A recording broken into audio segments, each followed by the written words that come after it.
The sun was beating down on the town square, turning the local community event into a simmering cauldron of laughter, music, and the unmistakable scent of summer. I was there out of a sense of obligatory support for the community, not expecting anything out of the ordinary. That's when I met Alex, manning the beer tent with a smile that was disarmingly genuine. "Try the summer ale," he suggested, his eyes sparkling with a hint of mischief. "It's a game changer." His casual confidence caught me off guard, and before I knew it, we were deep in conversation about the nuances of craft beers, our shared passion. In the whirlwind of that moment, exchanging numbers seemed like the most natural thing in the world.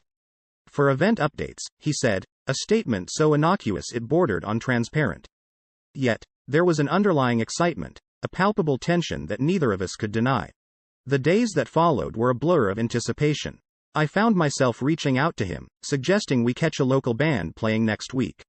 It was casual, almost too casual, but the idea of seeing him again sent a thrill through me. The concert was crowded, the air electrified with music and the buzz of the crowd. Alex was there, his presence magnetic. As we swayed to the rhythm, his arm brushed against mine, not once but several times, sending shocks of excitement through me. It felt like a sign, a silent acknowledgement of the attraction simmering between us. Walking home under the blanket of stars, the night whispered promises, and when Alex took my hand, I didn't pull away. It felt right, inevitable even, as if all the moments leading up to this were mere formalities. Then it happened. Our first kiss, under the canopy of the night, was a fusion of passion and desperation. It was reckless, a betrayal of my vows, yet in that moment, I rationalized it as a one-time slip, a moment of weakness that would fade with the dawn.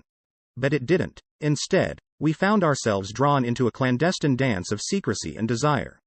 Our morning runs became our alibi, a sliver of time carved out of our everyday lives where we could pretend that the world belonged to us and us alone. The urgency of our meetings, the thrill of the forbidden, it all felt like being swept away by a summer storm, powerful and uncontrollable. Yet, even as I surrendered to the tempest of my emotions, a part of me knew that storms, no matter how exhilarating, always leave destruction in their wake. The decision to buy a second phone was one of those moments that felt like crossing an invisible line.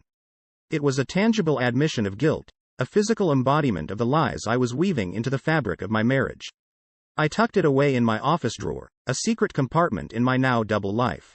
Mark, ever the trusting soul, noticed my absences but never questioned them beyond the surface. "Joined a new fitness group, huh? That's great, babe," he'd say, a supportive smile on his face, unaware of the betrayal lurking beneath my half-truths. The lie about the weekend work conference to sneak away to a secluded cabin with Alex was a new low for me. The thrill of the forbidden rendezvous was shadowed by the weight of my deceit. Our recklessness caught up with us at a local cafe, where a neighbor's puzzled glance lingered a moment too long. I could almost hear the cogs turning in her head, but she said nothing. Misunderstanding or not, her silence was a temporary reprieve in a web of lies that was becoming increasingly complex. Then came the day I left the second phone at home. A cold wave of panic washed over me at the realization. But Mark, in his unassuming trust, didn't find it. The relief was palpable, yet the guilt was a relentless shadow. Alex's gift of a necklace was a forbidden token, a secret I wore close to my skin, hidden from the world. It was beautiful, yet it felt like a shackle, a constant reminder of the line I had crossed. Using work as an excuse to meet Alex became a regular part of my routine. "Got to leave early today," or "I'll be home late, don't wait up," became my mantras. Each lie, each excuse, twisted the knife deeper into the heart of my marriage. With every secret meeting, every lie, and every moment of stolen passion, I was drifting further away from the woman I once was. The urgency of my actions, driven by a desire that blinded me to the consequences, was a force I neither understood nor could control. The complexity of my emotions was a tangled mess, a knot that tightened with every passing day, pulling me deeper into a situation from which there seemed to be no escape. I never thought a day off work could spiral into a full-blown crisis. That morning, as I told Mark one was heading into the office, the lie tasted more bitter than usual. In reality, I was stealing away for yet another secret rendezvous with Alex. The thrill had become a compulsion, a dangerous game I couldn't stop playing. The shock came in the form of a text from Mark, midday, saying he'd dropped by my office with lunch, only to find out I wasn't there. My heart plummeted. How could I have been so careless? Scrambling for damage control, I crafted a lie about needing a personal day for some self-care, even going as far as sending him a Photoshop spa receipt. The deception was becoming second nature, a reflex I hated myself for. Mark's response was calm, too calm. "Hope you feel rejuvenated," he texted back, but the subtext was clear. His trust was fraying. He began to watch me more closely, an undercurrent of suspicion in his once easygoing demeanor. I could see the questions in his eyes, questions he never voiced. The affair with Alex, once a blazing inferno, had started to dim. The lies, the sneaking around, it was exhausting. Yet, the thought of cutting ties with him filled me with an inexplicable dread. In a moment of misguided desperation, we planned one last trip together, a grand finale at a beach resort, a final goodbye to the chaos we had created. The universe, it seemed, had its own plans. At the airport, unbeknownst to us, a colleague of Mark's spotted us. Instead of confronting us, he chose to silently document our betrayal with a quick snap of his camera. The photo, a ticking time bomb, was a piece of irrefutable evidence I didn't know existed. That trip was the pinnacle of our affair, a mixture of passion and guilt so potent it was intoxicating. Each stolen moment was laced with the sharp tang of reality, the knowledge that this was the end. The beautiful lie we had woven was unraveling fast, and the impending fallout was a shadow looming over every touch, every whispered promise. Returning home was like stepping into a parallel universe where everything looked the same but felt irrevocably changed. The weight of my choices pressed down on me, a burden I no longer knew how to bear. The conflict within me reached its peak, a storm of emotions that threatened to consume everything in its path. The moment I stepped back into our home, the resolve to mend my fractured marriage enveloped me like a thick fog. I was determined to cut Alex out completely, to somehow glue back the pieces of the life I'd so carelessly shattered. The decision was clear, necessary, and filled with a silent agony that seemed to pulse through the very walls of the house. But the universe had a cruel twist in store. In a moment of fate that felt both inevitable and horrifying, Mark found the second phone. It was an accident, a mundane search for misplaced paperwork that unearthed my darkest secret. The phone, hidden away in the depths of my office drawer, buzzed with a message from Alex. A message I never saw, but Mark did. The confrontation was inevitable. Mark, holding the phone with a steady hand, his voice eerily calm, asked for an explanation. The room spun as I confessed, the words tumbling out in a torrent of guilt and desperation. I pleaded for forgiveness, for a chance to make things right, but the hurt in Mark's eyes was a chasm too vast to bridge. He left that night, the sound of the door closing behind him marking the end of us. The silence that followed was deafening, a void where our life together used to be. I tried to reach him, to somehow communicate the depth of my remorse, but he was unreachable, wrapped in his own process of grief and betrayal. The final nail in the coffin was a photograph, evidence of the lie I had lived, sent to Mark by a colleague. It was irrefutable proof of my deceit, a visual testament to the pain I had caused. The sight of it, he later confessed, extinguished any lingering hope of reconciliation. The arrival of the divorce papers was a formality, a cold, legal acknowledgement of what we both knew to be true. Mark's decision was final. The realization that I had irrevocably destroyed the foundation of our marriage with my actions I could never take back, was a weight I knew I'd carry forever. In the aftermath, my attempts to reach out were met with silence. Mark had made his choice, and it was one that excluded me entirely. The man I had married, the life we had built together, was now a chapter closed so firmly, no amount of regret could pry it open again. The sale of our house felt like erasing the last tangible piece of us, a final severing of what Mark and I once shared. I moved into a small apartment, its starkness a daily reminder of the vast emptiness that had become my life. The walls, devoid of memories, echoed with the silence of my solitude. Mark, seeking a fresh start, changed his job. It was a move to cleanse his life of the remnants of our shared past, a step towards healing that I couldn't fault him for, yet it stung with the bitter tang of finality. Every attempt I made to bridge the chasm between us was met with a resolute wall of determination. Mark was moving on, his path diverging so completely from mine that it was as if we were strangers. In the midst of my attempts to rebuild some semblance of a life, Alex reappeared, as if summoned by my lowest point. He reached out, hoping to rekindle what we had, but the very sight of his name ignited a visceral repulsion.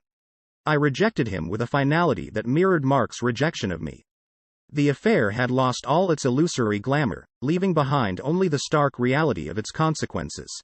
The day I saw Mark with someone new, laughter lighting up his face in a way I hadn't seen in years, my heart fractured anew. It was a visual confirmation of my irrelevance in his life, a poignant illustration of what I had lost. Mark's happiness, so evident and so apart from anything to do with me, underscored the gravity of my mistakes.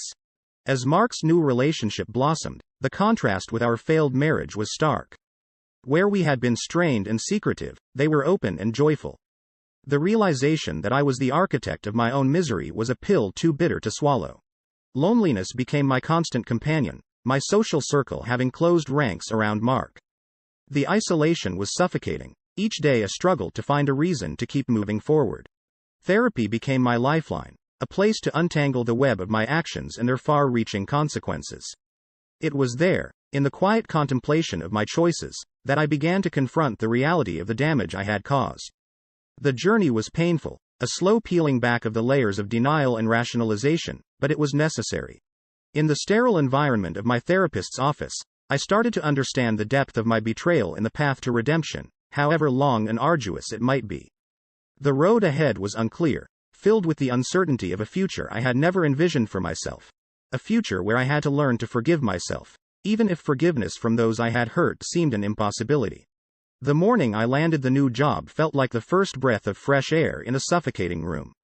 It wasn't just a job, it was a beacon of hope, a tangible step towards rebuilding the ruins of my life. The company was small, the role a step down from what I was used to, but it mattered little. It was my declaration to the world, and more importantly, to myself, that I was ready to start anew. Volunteering became another cornerstone of my redemption. I poured myself into community service, seeking solace in the act of giving back. Each task, no matter how small, felt like a step towards atonement, a way to balance the scales of my conscience. When I learned of Mark's engagement through the distant window of social media, the news hit me like a physical blow. There they were, smiling and radiant, a stark reminder of the life I had forfeited. The sting of exclusion was sharp, yet it served as a painful acknowledgement of the consequences of my actions. The divorce had left me navigating a minefield of financial challenges. Legal fees and settlements had drained my savings, a stark reminder of the cost of betrayal. It was during this tumultuous time that I made the decision to sell the necklace Alex had given me. Letting it go felt like severing the last physical tie to the affair, a symbolic release of the past. Seeing Alex with another woman brought a complex swirl of emotions. There was relief, certainly, that he had moved on, but also an undercurrent of sadness for what could have been, had our choices been different. It was a closure of sorts, a final confirmation that the chapter of us was well and truly over. Reconnecting with old friends was a humbling experience. Many were hesitant, their loyalty to Mark a barrier I had to navigate with care and understanding. Slowly, painstakingly, I began to rebuild those bridges, each rekindled friendship a precious lifeline pulling me back from the brink of isolation. Mark's marriage was a day of quiet reflection for me. The absence of an invitation was expected, yet it underscored the finality of our division. It was a poignant reminder that life marches relentlessly forward, with or without our consent. Each of these steps, these actions and reactions, were threads in the tapestry of my new life. A life marked not by the absence of mistakes, but by the willingness to learn from them, to grow beyond them. The journey was fraught with reminders of what I had lost, but also filled with small, significant victories in my quest for self-forgiveness and redemption. From the moment I brought Luna home, a scrappy little shelter dog with eyes too big for her face, I knew I had found a kind of salvation.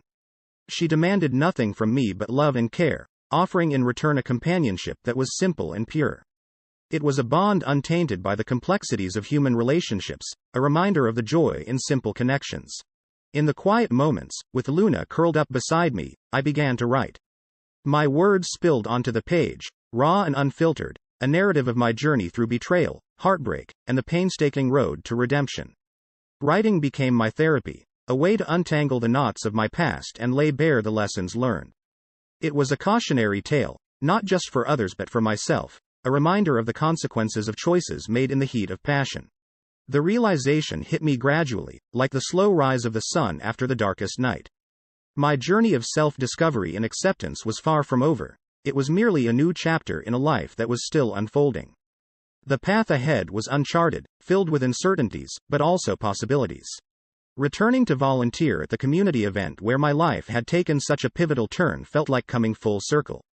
The irony wasn't lost on me.